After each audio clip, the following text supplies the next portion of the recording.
Hi, my name is Don Mэтьюsa from Confederate Kennel.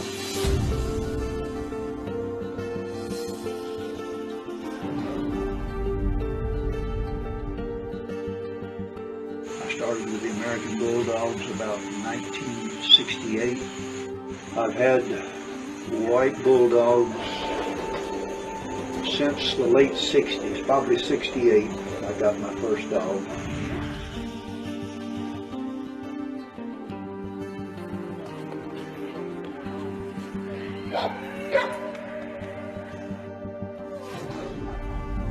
My name's Alan Scott, and I live in Hammondville, Alabama. I've been breeding American Bulldogs for 47 years.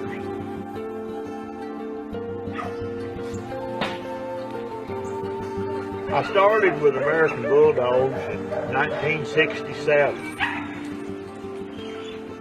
And in 1970, I was able to get the National Kennel Club to recognize the American Bulldogs as a purebred breed.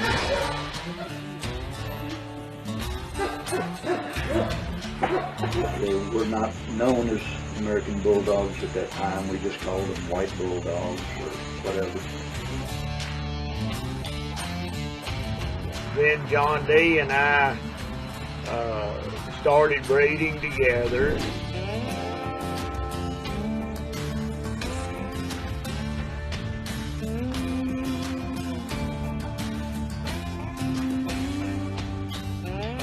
We went back then and traced bloodlines and everything, and the first dogs weren't registered until 1973.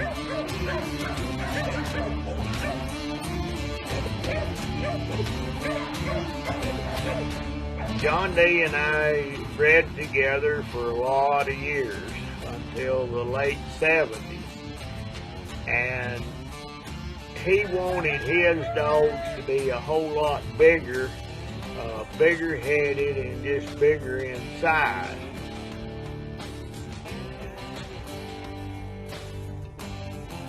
And here where I live, the heat and humidity is really bad in the summertime.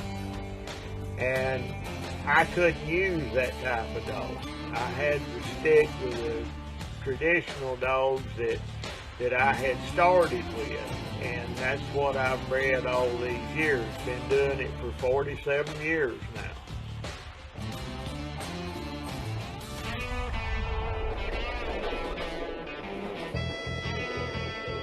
I got my first dogs from Alana, which were, at that time, they had registered the dogs. So I've had Bulldogs continually till the present day. Don't know how much longer I can keep feeding them, but I started with standard dogs. Had nothing but standard dogs for probably 20 years.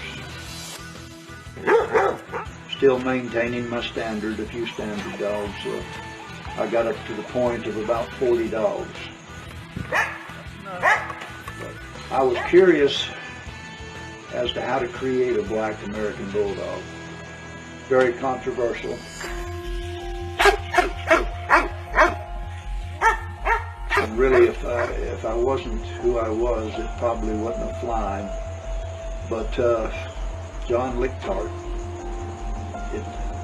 did a breeding between a game-bred black pit bull, and I acquired a couple of dogs from him. I also had a friend that did PSA and French Ring, Mondo. He had a large black staff. We took that dog, bred it over a bully hybrid dog, and I began to keep dogs out of that. Over the next 6 or 8 years, I began to cross these two lines together to where I was able to register them, and that's the dogs I have now. I've got a couple of straight black standard dogs. People say, what's the difference? Are they better than the black or the white? Really, there's no difference. I don't think, maybe the black ones tend to be a little bit hotter, maybe a touch more aggressive to another animal. But I've cut down to 20, 25 dogs now, and as I'm getting older, I need to cut down some more. But that's kind of a quick overlay of, say, starting at 1968, I would say, with a line of white dogs that were in Florida. At that time, dogs were, a big dog, he was considered huge, would be about 70 pounds. They probably, and a lot of times we trimmed their ears in those days, and they probably looked more like a modern day dogo is what they look like. I would kind of like to have go back in time and take one of those dogs and bring him forth, but I do have a couple of standard dogs. My standard dogs tend to be a little on the smaller side for people. A male, maybe 75 pounds. They breathe very well. They can run all day. They're not dog aggressive. They're just might not be the dog for the average dog person, but probably still my favorite. Besides Alan Scott, I'm not sure who got the white dogs first, because I had him before I met him. He probably did, but I would say he's maybe the only person that's had these dogs as long as I have, and we become friends in the early to mid 70s. And have continued to be friends. Matter of fact, we just got back from a dog show we went to together, but we still do a little dog trading, and we've gotten to be close friends. We're both closing in on 70, so I don't know how much longer that'll last, but between him and I, we've got a few dog stories. And I would tell a few of the stories, but it may hurt people. There's a lot of pedigrees out there floating around that are not correct, but I won't do anything to hurt anybody's program or something. But a lot of the newer people say my dog is pure this or pure that.